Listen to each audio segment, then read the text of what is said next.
Good morning. I'm Dave Welsh, the host of the Let's Visit show. We're in Gloucester today, and I have with me Oliver, and the last name is Barker. Perfect pronunciation. Okay. I think he's from the other side of the pond, but that's okay. You're not going to hold it against me? Oh, where are we exactly today? So we're here in Gloucester, Massachusetts. We're standing in the lobby of the Cape Ann Museum.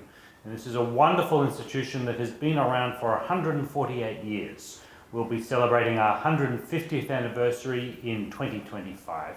And we're here on this spring morning to visit the collection and discover a little bit about what this institution means to this community and to the nation at large. Okay, let's take a walk up the ramp and see what you. Okay.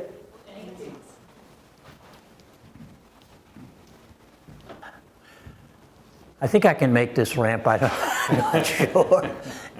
And let's go into the museum.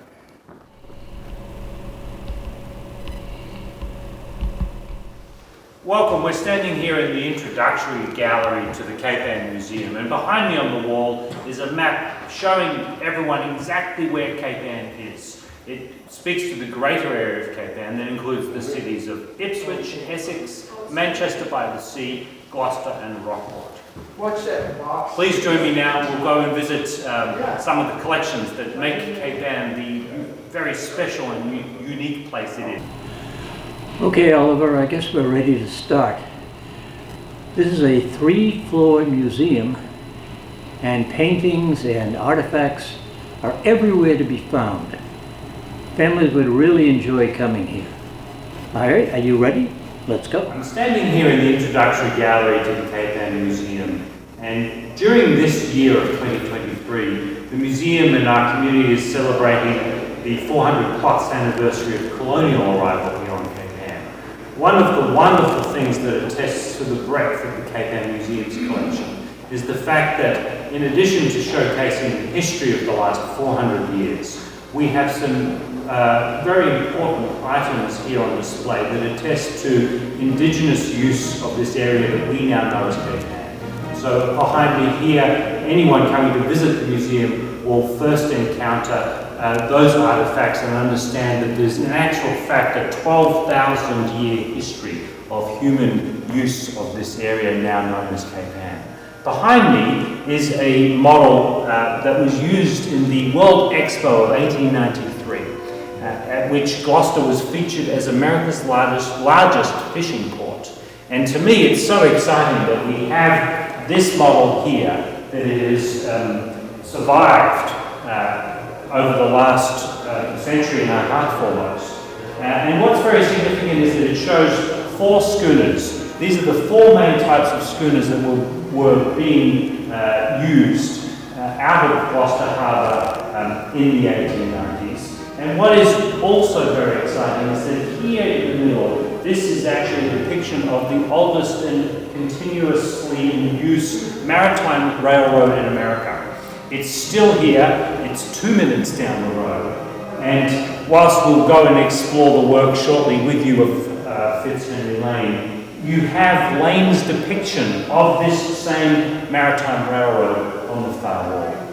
In this gallery we have a redcoat, one of 10 that exists in the world, the only one here in America. There's some very early silver by Paul Revere. And then to me, because this is a narrative as an institution and as a place that continues, in addition to showcasing some wonderful art by artists like Cecilia Bow and Leon Kroll and Gilbert Stewart, all of who came here and were inspired by this place. We also have examples of more contemporary art. And here we have, for instance, this work by Frank Stella.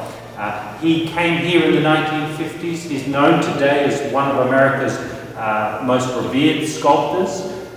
This is his earliest known painting that he made as a student in the 1950s. So there's a great breadth of things for people to enjoy when you visit the Cape Ann Museum.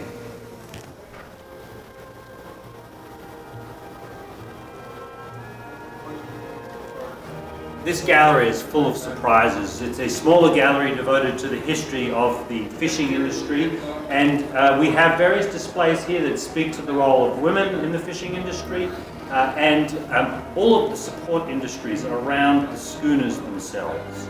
Behind me here we have this wonderful replica of the schooner Elsie. This was made by a model maker, perhaps one of America's best model makers, by the name of Eric Ronberg. Till recently, Eric actually was a colleague here at the museum. He's just retired as our maritime curator. And I wanted to point it out because it actually took him 1,800 hours to make this model. Each of the pulleys that you see are fully operational. The figures and all the details have been made by hand. And it attests to a dying art form, but a very important one. And we're very proud to have this piece here. In our far corner here, I wanted to also, one of the surprises that we have here is this wonderful flying bird that has the body of a boat. It's made by a local artist who lives in Essex. His name is Brad Story, and he comes from a long line of ship builders. About 20 years ago, decided to turn in his hand as a ship's builder and devote his time to making sculpture. And so to me, it's very exciting where we're surrounded by this deep history, but we have an example of someone working in that same narrative, but creating something quite different. And that is part of the experience that we want to capture here at the museum, to excite and engage and entice our visitors to see this community in new and dynamic ways. One of the wonderful and very significant collections that we have here at the Cape Ann Museum is a collection devoted to the work of Fitzhenry Lane. Fitzhenry Lane is Gloucester's native son. He was born in Lanesville, lived most of his life here in Gloucester, and he is known as the luminist painter of the 19th century.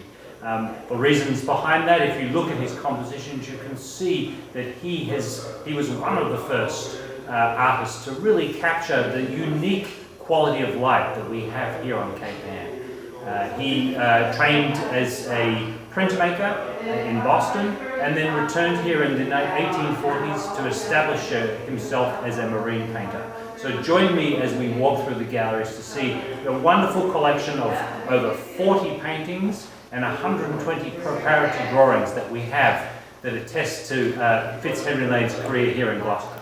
I mentioned that Lane began as a printmaker, and so we have here a wonderful selection of his early work as a printer, including here some examples of sheet music that he illustrated. And if you are so inclined, there's a QR code here, and you can actually hear two of our docents performing the music itself.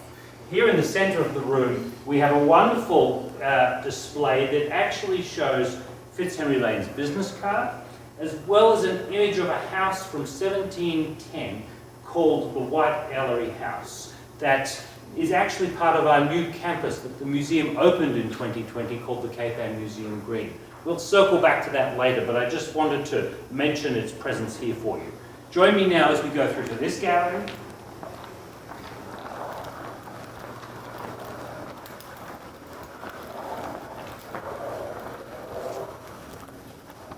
And here, for example, are two wonderful paintings that really attest to Fitzhenry Lane and that title that we give him as America's 19th century luminous painter. If you look at these skies, you can see, we've experienced, but you can see the way in which he so adeptly captures the light of this place. Lane came from a family that was riggers and sailmakers, and so what is fascinating when you look at his depictions of vessels, they're historically accurate. People actually have used these in order to create replica ships.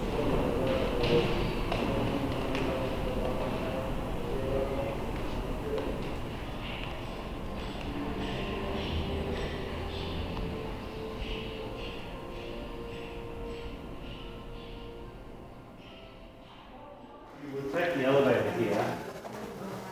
Oh, an elevator. Cool. That's always nice, right? Yeah.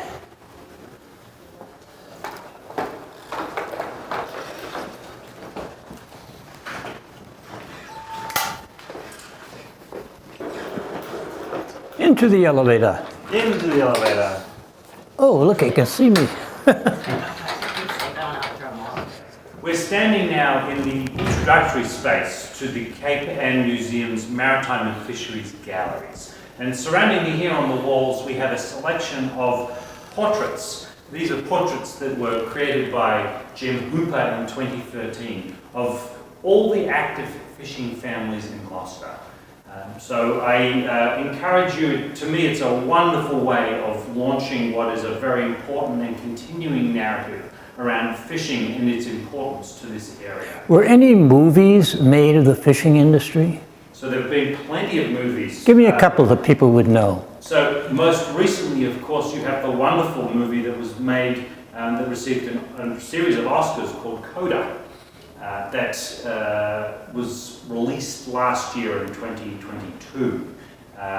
You have Captains Courageous, if you go back to the 1930s, which I've seen, and it attests to the incredibly difficult life that fishermen had then and have now. And The Perfect Storm. And then, of course, most recently, or in between all of that, there is The Perfect Storm, which tells the very tragic story about the Andrea Gale. So our galleries, we hope, capture the importance that the fishing industry has and continues to play in our collective cultural identity. What we have here is, it's called a Fresnel lens. It's a Fresnel lens of the first order, and this is one of two lenses that were installed in the twin lighthouses on Thatcher Island. It was decommissioned in the 60s, and unfortunately one of the lenses was pushed over the edge onto the rocks. This one was saved by the Coast Guard, and when we were refurbishing our galleries in 2014, the opportunity arose to reassemble the lens here. And what is wonderful about this lens is that it was designed in Paris in the late 1950s, and it would have probably been, because of its location on Thatcher Island, the first light that anyone coming from Europe would have seen. It had the ability to shine 20 miles, and bear in mind when you look at the towers, those very thin lighthouses on Thatcher Island, that someone, the lighthouse keeper, would have to tend to this lens 5 or 6 times a day and walk up at least 85 steps in order to do so. So it's a wonderful object and a really wonderful way of attesting further to the importance that the sea has played in the story here of Cape Ann. My goodness, Oliver, this is amazing. I've seen some of these before all around the world, but this one is really beautiful.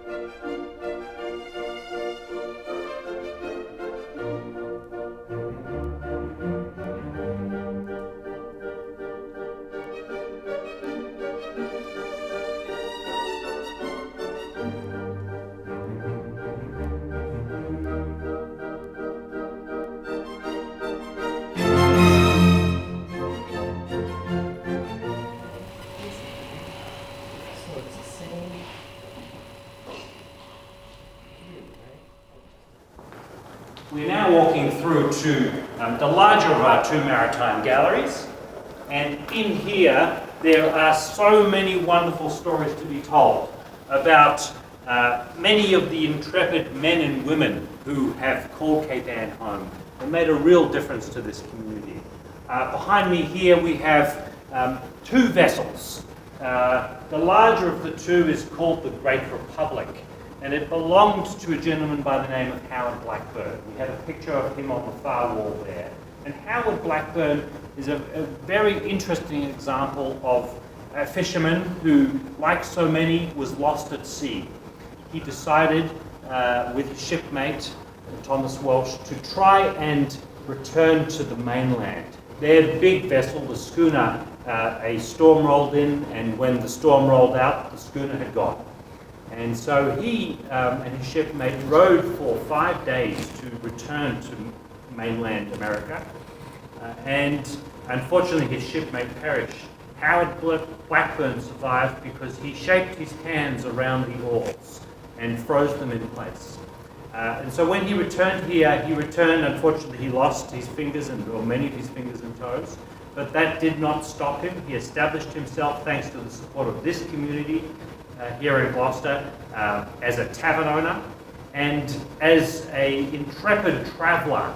He made not one but 2 voyages across the Atlantic, the second of which was made in this vessel here, the Great Republic, in 1901. However, he wasn't the first to cross the Atlantic. There was another gentleman by the name of Alfred Johnson, and this is his vessel here, called the Centennial, because in 1876, he took 69 days to cross the Atlantic between here and Liverpool. And this is the vessel on which he travelled. Over here in the far corner, as we go through, I mentioned earlier, thanks to Dave and your prompt, that one of the stories, of course, in one of the movies that has illuminated the lives here of the fishermen in Cape Ann is that of the perfect storm. So here we have a model of the Andrea Gale, the vessel that unfortunately was lost. And behind it here, there is this wonderful sculpture, or part sculpture, I should say. It's a sculpture that shows Our Lady of Good Voyage, and she used to grace the top of the Catholic Portuguese church, which is an iconic church here in Gloucester. I used to go to Mass there on Sunday mornings. Did you? This was the original statue. The original. It came from Portugal, right? It was actually made here by a local Oh, it artisan. was? Okay. We have to the left here this maquette. This is the maquette that the artist Angelo Luardi created. And then this is the final piece that was made. In the 60s and 70s, a member of the museum's board and a very important sculptor in terms of Cape Ann, but also American art, by the name of Walker Hancock, was aware that this piece was deteriorating on the top of the church. And he arranged for a replica in fiberglass to be made on the condition that the original would come here. And to me, it's just a wonderful encapsulation of religion and also the fishing industry, and the important role that those two things have played and continue to play in terms of Cape Ann. So we're excited to have it here, and I stand in front of you in this piece today to also acknowledge that later this summer, when we have the Edward Hopper exhibition, this statue actually was a piece and the church itself that greatly inspired both Edward Hopper and his later wife, Jo Nivison Hopper. And works by the two of them showing Our Lady of Good Voyage and the church itself will be in our exhibition. So again, it's a wonderful example of how this institution, through the objects that we have, can really connect the art and these objects to this place. So please do come and visit and see this exhibition, the Hopper exhibition this summer. Let's go through to our smaller gallery. I want to thank you, sir. You did a wonderful job of taking us through the museum. It isn't a stuffy old place with paintings on the wall. It's quite lively. I appreciate it. Well, Dave, I thank you for saying that and sharing that with the viewing public. The museum exists really to tell the exciting story of this place. And I invite you all to come and avail yourself of the museum as your Are you visitors. open all year? We're open year-round. Year-round. 6 days a week, Tuesday through Sunday. Yeah. And Please, of course, find out more about our upcoming programs and exhibitions on the museum's website, capeandmuseum.org. I would suggest everyone do that. What is it again? capeandmuseum.org. Okay, I hope everyone will. Thank you again, sir. Thank you, Dave. We'll see you soon. Yep.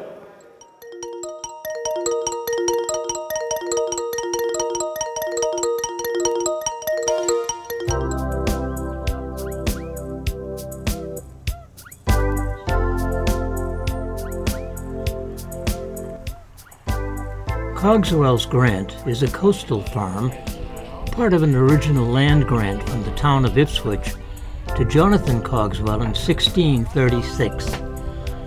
The property comprises 165 acres on the Essex River. It is still being farmed today.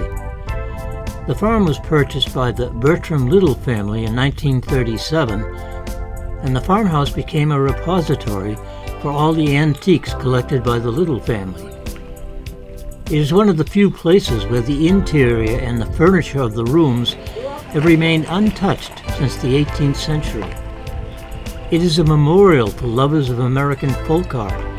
The property is presently run by Historic New England.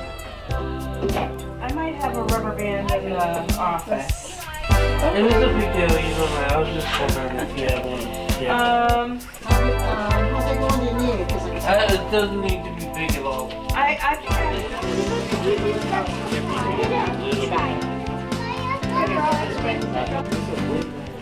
The Historic New England Society and the Blue Hill Meteorological Observatory joined forces to run a kite day for kids and their parents at the farm.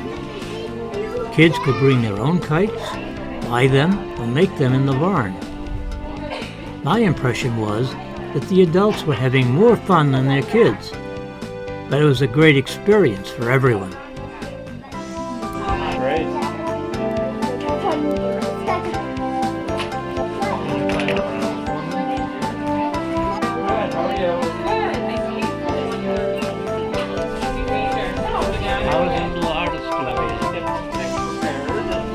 Oh, she's really good. She's an abstract. Are you done? All right. You like it? I like it too. Really good.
Bye.